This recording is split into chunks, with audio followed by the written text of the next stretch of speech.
Ayun, comment letter M daw na panglase. Tracking natin. Yung mga ingredients.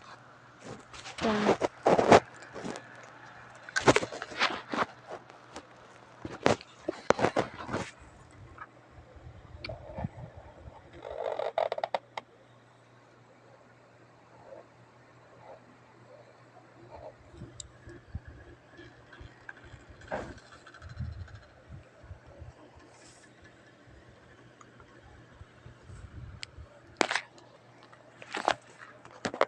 Kokoloran na natin.